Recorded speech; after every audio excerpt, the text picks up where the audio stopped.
Good afternoon. We are back in the hearing, docket number 2025-65E, Duke Energy Carolina LLC's petition for storm securitization financing order. All commissioners are present in the hearing room. All parties are in the hearing room as well. It is 1:30 in the afternoon, and I am going to turn it over to Office of Regulatory Staff. Thank you, Chair Powers. Office of Regulatory Staff calls to the stand Michael Seaman Wynn.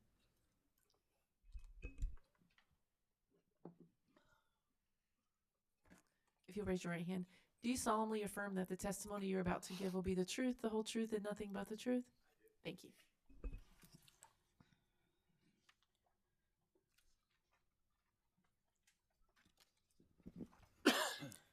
Good afternoon. Please state your name for the record. My name is Michael Seaman Wynn. And by whom are you employed and in what capacity? I'm employed by the South Carolina Office of Regulatory Staff as the Deputy Director of Energy Operations. Are you the same Michael Seaman Wynn who pre-filed 9 pages of pre-filed direct testimony in this docket on May 19th, 2025? Yes. Do you have any edits or corrections to that pre-filed testimony? No, I do not. And if I were to ask you the same questions as those posed in your pre-filed direct testimony, would your answers be the same? Yes, they would. Chair Powers, ORS asks that the pre-filed direct testimony of Mr. Seaman Wynn be entered into the record as if given orally from the stand. The pre-filed direct testimony of Mr. Seaman Wynn will be entered into the record as if given orally from the stand. And Mr. Seaman Wynn, with your pre-filed direct testimony, did you prepare 5 exhibits marked as Exhibit MSH1 through MSH5? Yes. Do you have any changes or corrections to those exhibits? No, I do not.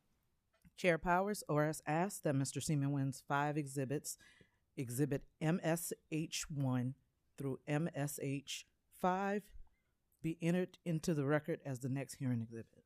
The pre-filed exhibits of witness Seaman Wynn identified as SMH 1 through 5 are marked for identification, placed in the record as exhibit number 22. Thank you. Mr. Seaman Wynn, did you prepare or cause to be prepared 6 pages of surrebuttal testimony in this matter? Yes. Do you have any corrections or edits to your pre-filed surrebuttal testimony? No, I do not. And if I were to ask you the questions as those posed in your pre-filed surrebuttal testimony, would your answers be the same? Yes, they would. Chair Powers, ORS asks that the pre-filed surrebuttal testimony of Mr. Seaman Wynn be entered into the record as if given orally from the stand. The pre-filed surrebuttal testimony of Mr. Seaman Wynn will be entered into the record as if given orally from the stand.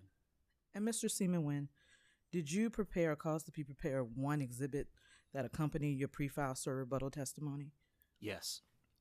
Marked as MSH1. Do you have any changes or corrections to that exhibit? No, I do not. Chair Powers, ORS asks that Mr. Seaman Wynn's exhibit MSH1 that was filed with his surrebuttal testimony be entered into the record as the next hearing exhibit. All right.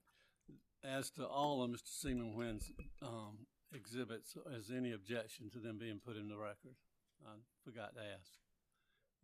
Thank you. MSH1 identified as surrebuttal exhibit MSH1 is marked for identification and will be placed in the record as exhibit number 23. Thank you. Mr. Seaman Wynn, did you prepare a summary of your testimony? Yes, I did. Please present it at this time. Good afternoon, Chair Powers, members of the Commission. I filed both direct and surrebuttal testimony in the Duke Energy Carolina's petition for storm securitization financing order. In my direct testimony, I discuss ORS's review of allocation methodology, rate calculations for the proposed storm recovery charge, the proposed storm recovery charge tariff, and customer impacts. I made specific recommendations regarding the companies using its 2023 test year cost of service study for both South Carolina retail allocations and North Carolina and South Carolina jurisdictional allocations.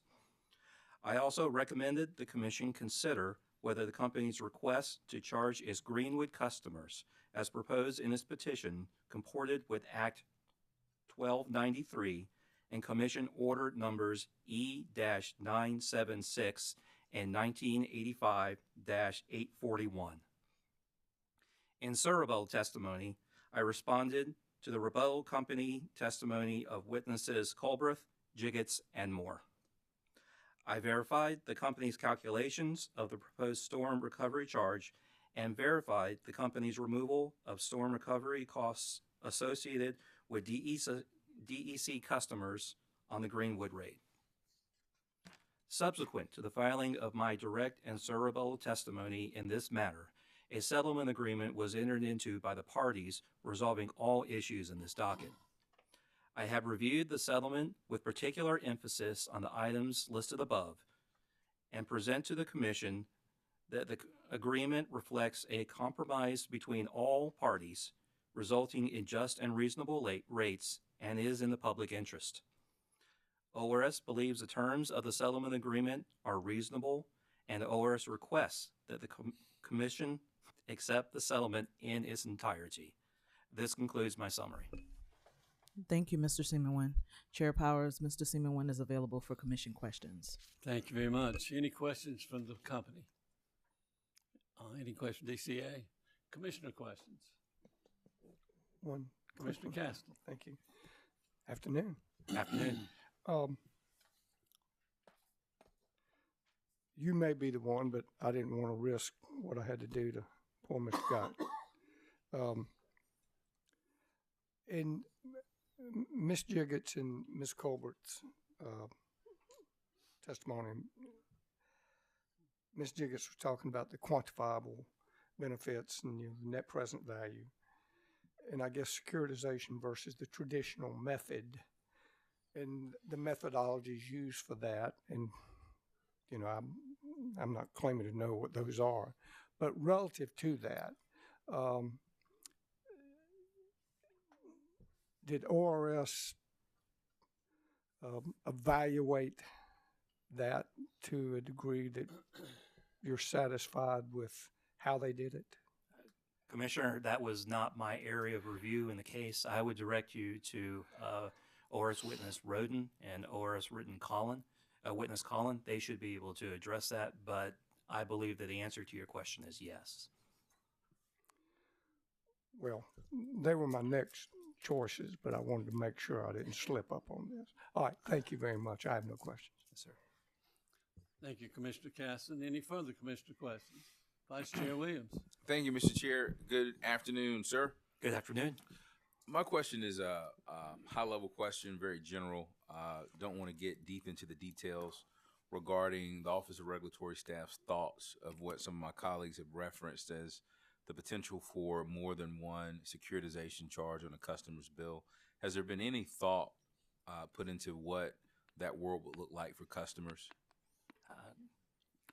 Commissioner, we have not had discussions on that. However, the law does allow, the new securitization law does allow for a company to come in and securitize costs for a given storm. Given what we have seen in the last few years, I believe the company witness said that it is possible or even likely. I think that may be the case. And given that this law was just passed a month and a half, 2 months ago, very recently, we're still analyzing it and what the long-term effects of it could be, but it is possible for there to be more than one securitization charge on a customer's bill. Thank you, sir. That's all I have, Mr. Chair. Thank you, Mr. Vice Chair. Any further commissioner questions? Hearing none, is there any redirect? I have one question. All right.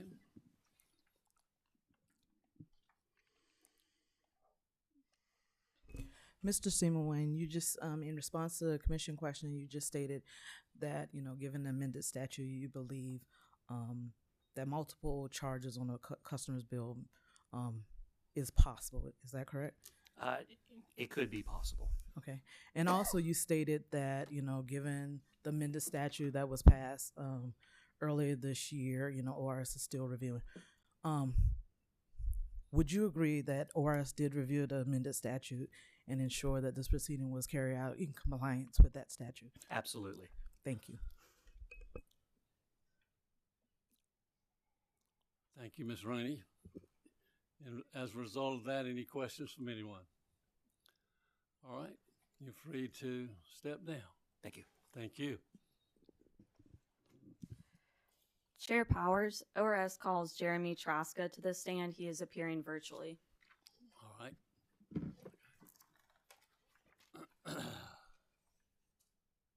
Mr. Trask, can you hear me okay? Yes, Commissioner, it's Traska, Traska. Okay. If you would, please raise your right hand. Do you solemnly affirm the testimony you're about to give will be the truth, the whole truth, and nothing but the truth? I do, yes. Thank you very much. Your witness.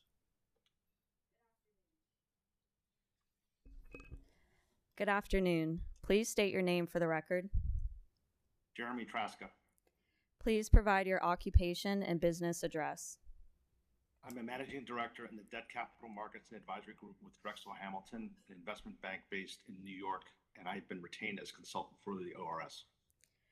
Are you the same Jeremy Traska who prepared or caused to be prepared 26 pages of direct testimony filed with the Commission on May 19th, 2025? Yes. Do you have any corrections, additions, or deletions to your direct testimony? No. If I were to ask you those same questions set forth in your direct testimony, would your answers be the same? Yes. Chair Powers, ORS asks that the pre-filed direct testimony of Mr. Traska be entered into the record as if given orally from the stand. The pre-filed direct testimony of Mr. Trasko will be entered into the record as if given orally from the stand. Mr. Traska, did your pre-filed direct testimony include one exhibit marked as Exhibit JET1? Yes. Do you have any changes or corrections to your exhibit? No. Chair Powers, ORS asks that Mr. Traska's exhibit JET1 be marked for identification and entered into the record as the next hearing exhibit. The pre-filed exhibit of witness Traska, identified as JET-1, is marked for identification and will be placed in the record as exhibit number 24. Mr. Traska, have you prepared a summary of your direct testimony for the Commission today? Yes. Please provide your summary at this time.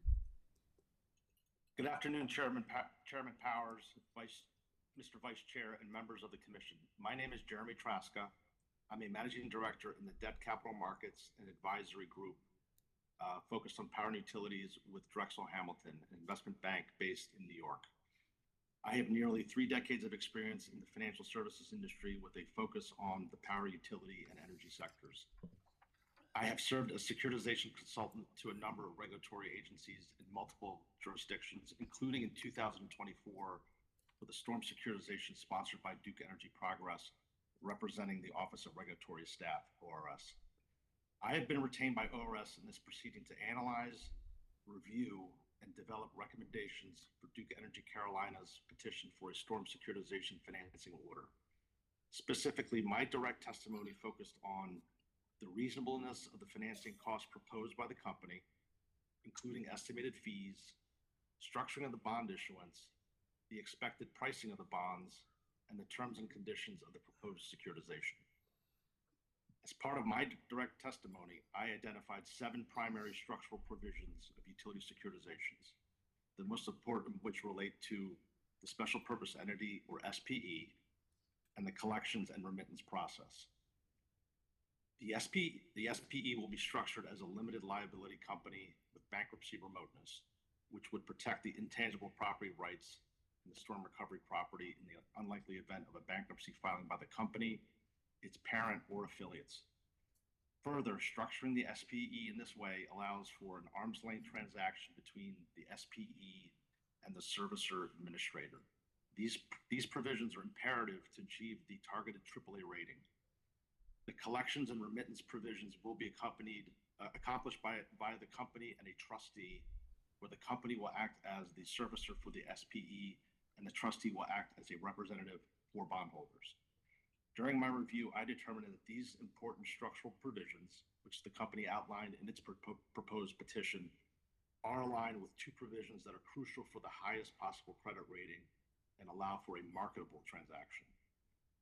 With respect to the company's proposed pre-bond issuance review process, company witness Heath proposed the use of a bond advisory team and an issuance advice letter certification process, also referred to as the IAL. It is ORS's position that the pre-bond issuance and IAL processes outlined in the petition meet the guidelines of the previous South Carolina securitization and is generally viewed as a welcome addition to the process. After careful review, Drexel Hamilton determined that the inclusion of such provisions in the financing order may serve as a potential safeguard for the ratepayer, and there is no potential downside that could affect the potential credit rating or marketability of a potential transaction. Based on my review and experience, the transaction as proposed in the company's petition and financing order, along with the items I discussed in my direct testimony, are capable of achieving the lowest storm recovery charges consistent with market conditions at the time the bonds are priced. Further, I would recommend the Commission make such a finding in its financing order as required by the amended storm securitization statute, as long as the securitization provides quantifiable net benefits and the structuring, marketing, and pricing of the storm recovery bonds will result in the lowest storm recovery charges consistent with market conditions at the time the bonds are priced and the terms set forth in the financing order. Subsequent to the filing of ORS's testimony, the parties reached a settlement which resolves all issues. I have reviewed the settlement agreement and would request the Commission approve the settlement agreement in its entirety. Chair Powers, Mr. Traska is now available for questions from the Commission. Thank you very much. Any questions from the company? No questions. Department of Consumer Affairs. Any questions from commissioners? Hearing none, Mr. Traska, you can step down. Thank you very much for your testimony. Thank you, Commissioner.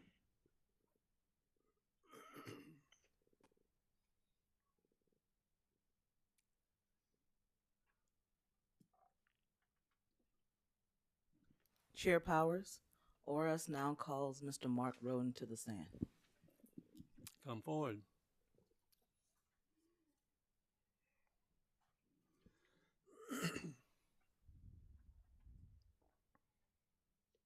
Mr. Roden, if you'll raise your right hand, please. Do you solemnly affirm the testimony you're about to give will be the truth, the whole truth, and nothing but the truth? Thank you.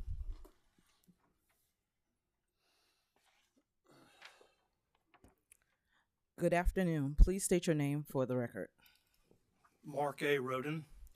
By whom are you employed and in what capacity? I'm employed by the South Carolina Office of Regulatory Staff as my function is Chief Financial Officer. Are you the same Mark A. Roden who prepared a cause to be prepared 17 pages of pre-filed direct testimony on May 19th, 2025? I am. Do you have any corrections or edits to your pre-filed direct testimony? I do not. And if I were to ask you the same questions as those posed in your pre-filed direct testimony today, would your answers be the same? Yes, it would. Chair Powers, ORS asks that Mr. Roden's pre-filed direct testimony be entered into the record as if given orally from the stand. The pre-filed direct testimony of Mr. Mark Roden will be entered into the record as if given orally from the stand. Mr. Roden, did you also prepare a cause to be prepared 6 pages of surrebuttal testimony that was filed on June 12, 25? I did. I did. Okay. Do you have any corrections or edits to your pre-filed surrebuttal testimony? I do not. If I were to ask you the same questions as those posed in your pre-filed surrebuttal today, would your answers be the same? Yes. Chair Powers, ORS asks that Mr. Roden's pre-filed surrebuttal testimony be entered into the record as if given orally from the stand.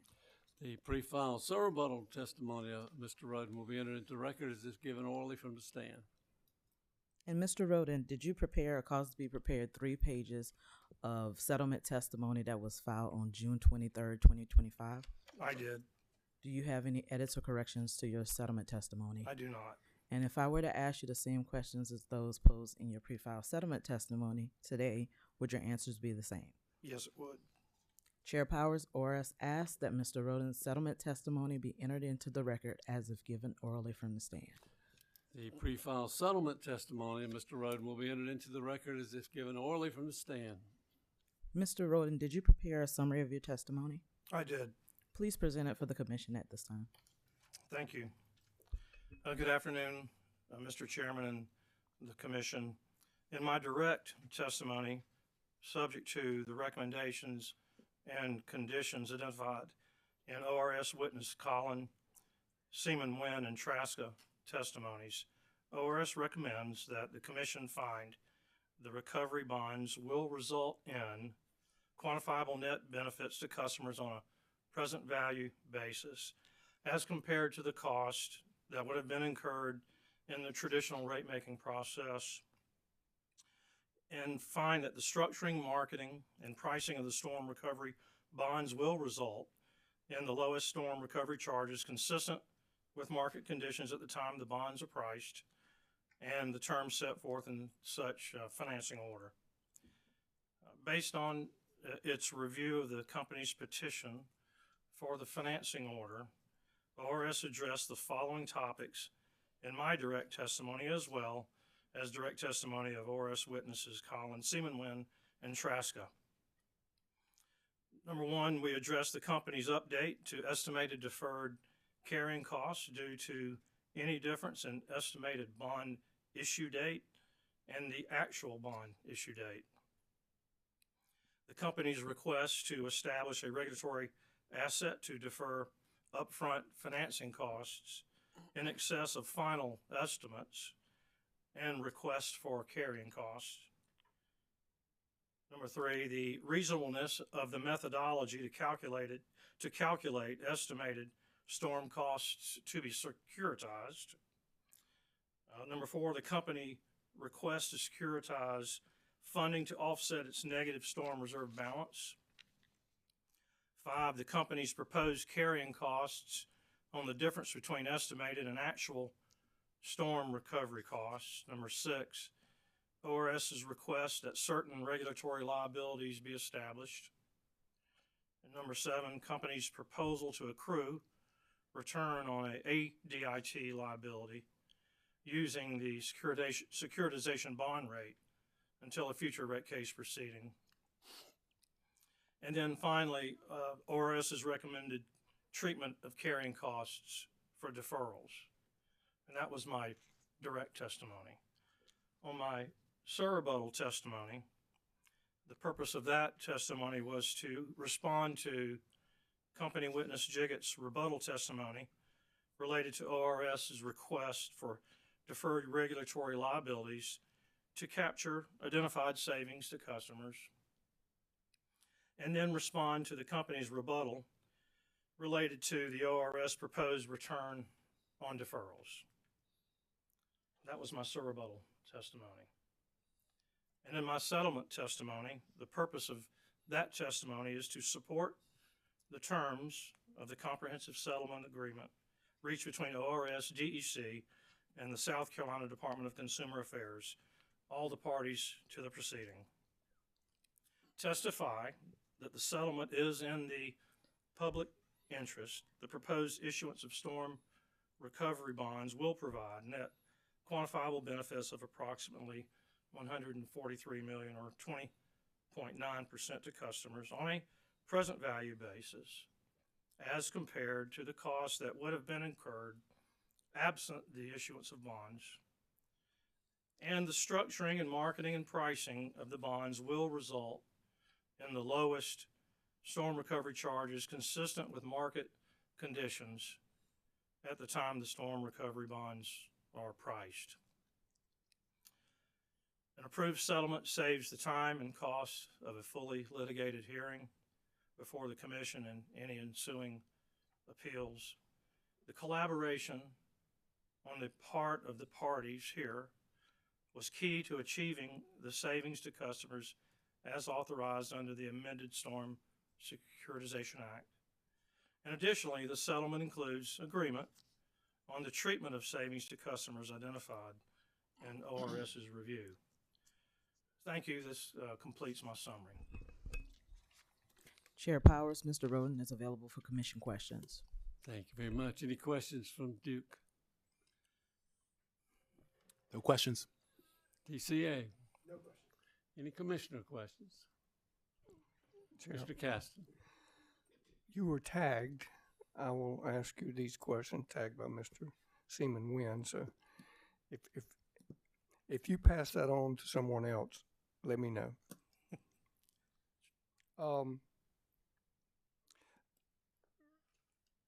In earlier testimony from Ms. Colbert and Ms. Jiggets, Ms. Jiggets talks about the quantifiable benefits of, I guess, using securitization or such as this on a net present value versus, what you call the traditional recovery method.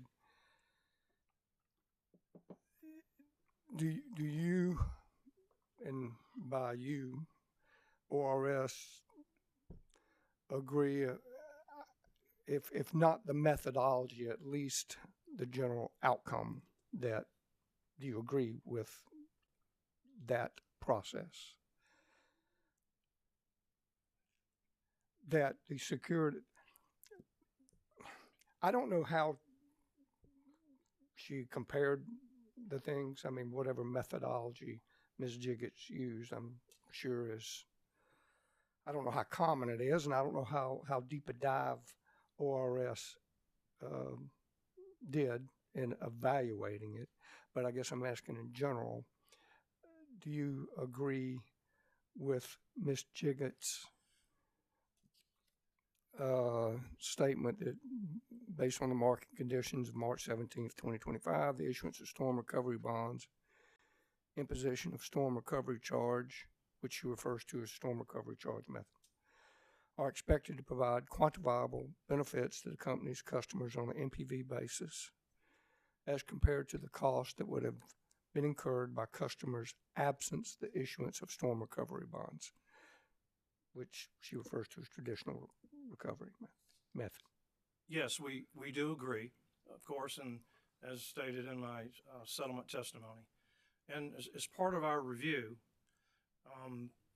ORS did review the petition submitted by the company and reviewed various components as testified by our consultants and other witnesses. And in that review, the company's methodology, which was described in company witness testimony, ORS reviewed that methodology. And we are comfortable with that methodology. Now, we do have the opportunity in a future cost recovery proceeding to evaluate the true up of the actual cost against the estimate that was created by that methodology. Thank you. And relative to Ms. Colbert's statement, the company and ORS also agreed to continue discussions ahead of the Hurricane Helene reconciliation proceeding with the goal of reaching consensus on the incremental O&M methodology. Is there a game plan for that, or is it yet to be defined or determined how and when you'll be doing this? Well,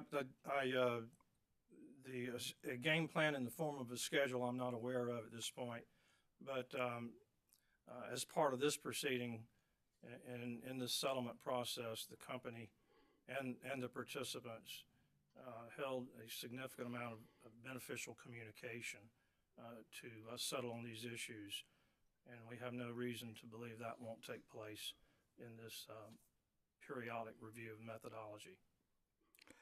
I appreciate that. I appreciate your answers, and it does sound like and appear that it's about as kumbaya as I've heard, so that's good. I appreciate it. Thank you very much. Thank you, Commissioner Caston. Commissioner Thomas. Thank you. So, Mr. Roden, from the perspective of ORS, as modified by the terms of the settlement agreement, do the terms of the proposed transaction provide adequate protections to all classes of customers? We do. That fits with our mission, and that's how we operate in our review. Yes. Thank you. That's all I had. Thank you, Commissioner Thomas. Any further commissioner questions? Commissioner Williams? Thank you, Chair Powers. Good afternoon, Mr. Good Roden. afternoon.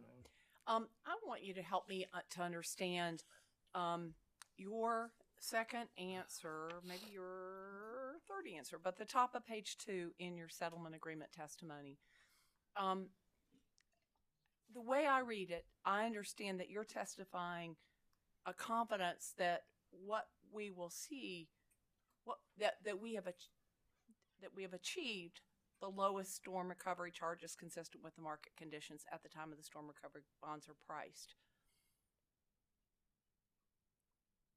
I've also heard others testify, perhaps that the process creates the capability of confidence in that. So I'm asking, are you confident now? How are you confident now that you have achieved this? Our review is based on first and foremost, the review is based on the petition and the information included in the petition. And ORS, along with other participants, through our own review and our engagement of professionals with significant experience in the space, review all of these components of this petition. I'm being very general. I appreciate that. Yeah, so, with the experience of the ORS, the assistance of consultants, and reviewing the company's petition, yes, we're confident. We have the statute that guides us in what we're supposed to do, all of us. And so we followed that, and that was designed to serve that purpose too. And so my best answer is, we've reviewed it, we've followed in accordance with the statute, and we are confident. Thank you very much. No further questions. Thank you, Commissioner Williams. No further commissioner questions. Any redirect?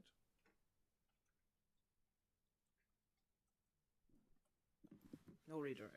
All right, Mr. Roden, you can step down. Thank you for being here today, and thank you for your long service to South Carolina. Thank you.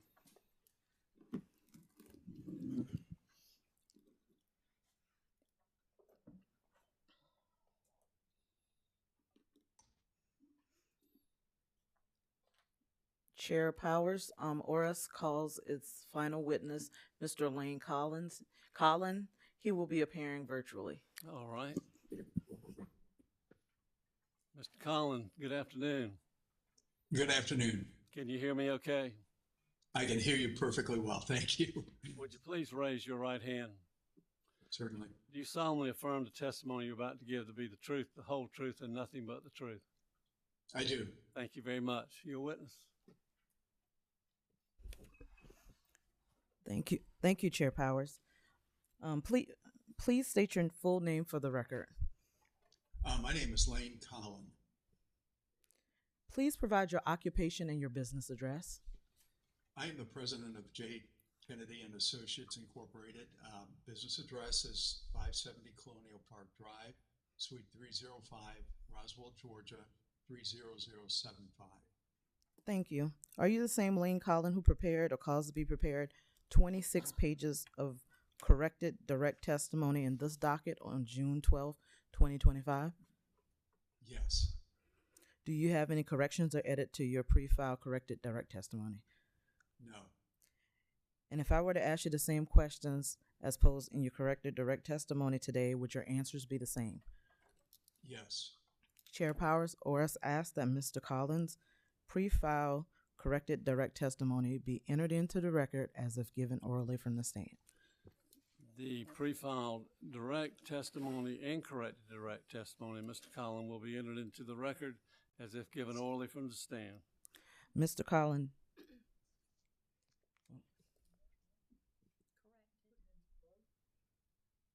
I thought she asked him about it. I only requested Okay, well, the corrected. if you would ask him about the corrected, then we'll just pull back on that. ORS asked that. Do I need to ask again? Okay. No, yeah, the direct testimony of Mr. Collins will be entered into the record as if given orally from the stand. as corrected. Okay, thank you. Mr. Collin, did you also prepare or cause to be prepared 10 exhibits that accompany your pre-file corrected direct testimony marked as Exhibit LK-1 through LK-10? Yes. And do you have any edits or corrections to your pre-file corrected direct testimony exhibits? No. Thank you. Chair Powers, ORS asks that Mr. Collins' 10 exhibits marked as Exhibit LK-1 through LK-10 be marked and identified and entered into the record as the next hearing exhibit. The pre-filed exhibits of witness Collins identified as exhibits LK1 through LK10 as corrected are marked for identification and will be placed in the record as exhibit number 25. Thank you. Mr. Collins, did you prepare or cause to be prepared 11 pages of pre-file rebuttal testimony? Yes. Do you have any corrections or edits to your pre-file rebuttal testimony? No. If I were to ask you the same questions as those posed in your pre-file rebuttal testimony today, would your answers be the same? Yes. Chair Powers, ORS asks that the pre-file rebuttal testimony of Mr. Collins be entered into the record as if given orally from the stand. The pre-filed rebuttal testimony of Mr. Collins will be entered into the record as if given orally from the stand. Mr. Collins, did you prepare a summary of your testimony? I did. Could you please present it for the commission at this time? Yes. Good afternoon, Chairman Powers and commissioners. I addressed several issues in both my direct and rebuttal testimony, starting with the presentation of a framework and the objectives guiding the ORS review and analysis to ensure the company recovers its costs, either through the storm securitization financing or through deferrals of costs and or savings, either to regulatory assets or regulatory liabilities. I addressed the company's quantification of the net benefits on a present value basis from storm recovery financing compared to traditional debt and common equity financing.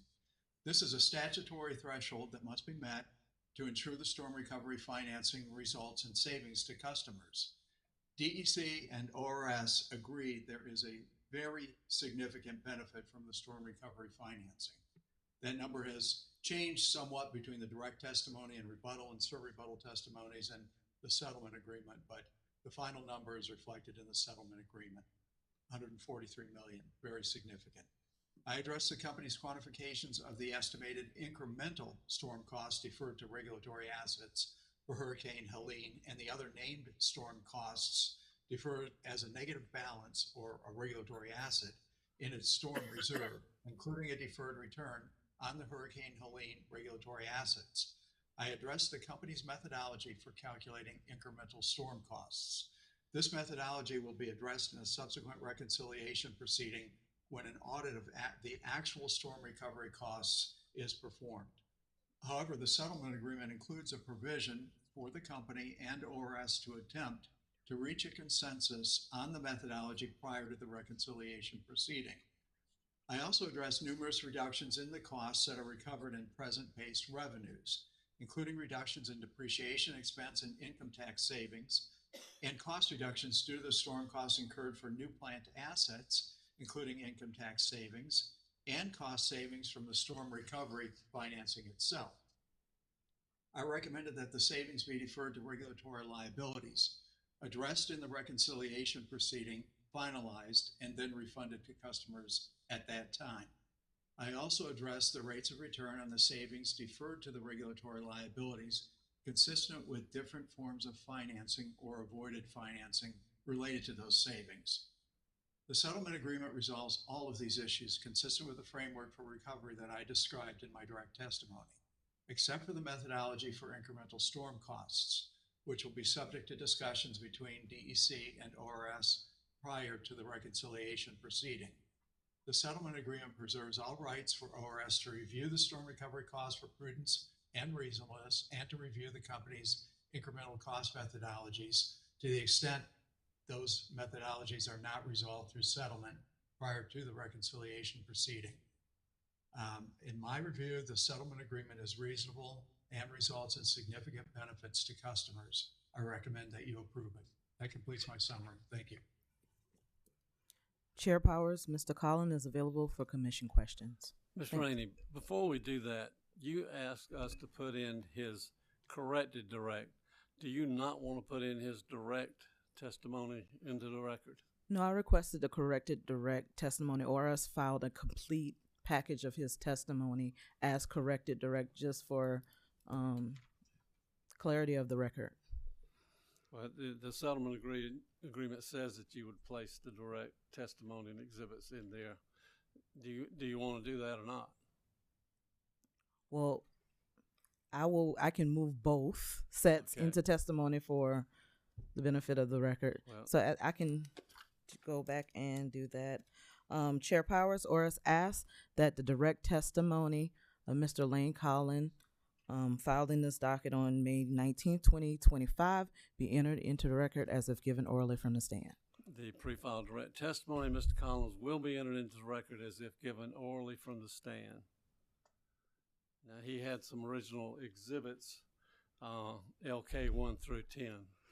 All those exhibits mirror what was provided, filed in the corrected testimony. Nothing is different. It was just a minor edit in the text of the direct testimony.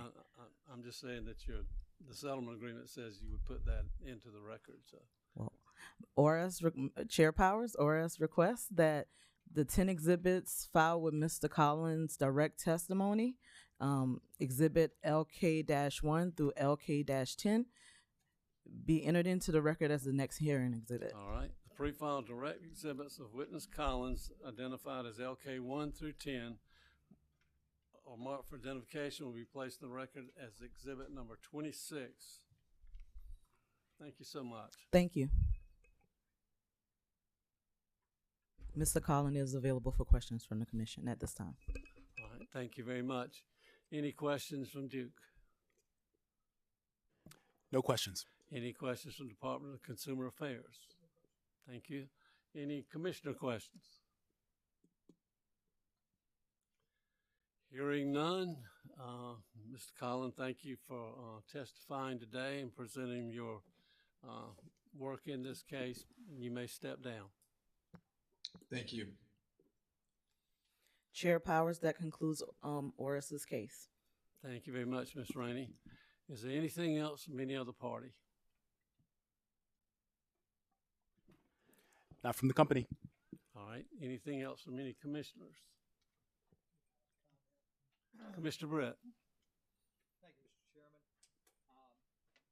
I just have a couple comments, no questions, because I lived I guess the horror story of Helene on September 27th. I live in Spartanburg. I was vice chairman of Spartanburg County Council at the time, and it's a storm. I've listened to all the testimony and the comments and the questions from the commission up here. Just made me kind of relive a lot of that, and it's more than just securitization, trying to get the money back that was expended, and how do we move forward. It made me think about the 8 lives in Spartanburg County that were lost that day.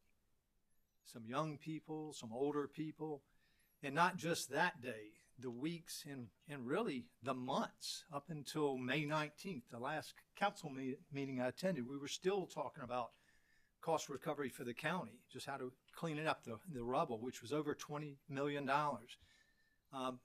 But it made me think about all those things that happened during that time. But it also today made me think about all the great things that did happen on September 27th and the months following. How we demonstrated to really the world how South Carolina does something different.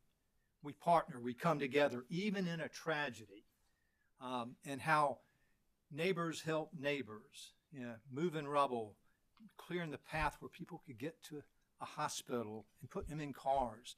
It really was a great day and a terrible time. And when I reflect back, Saturday morning after the hurricane, how I was getting phone calls, and my phone never stopped ringing for weeks.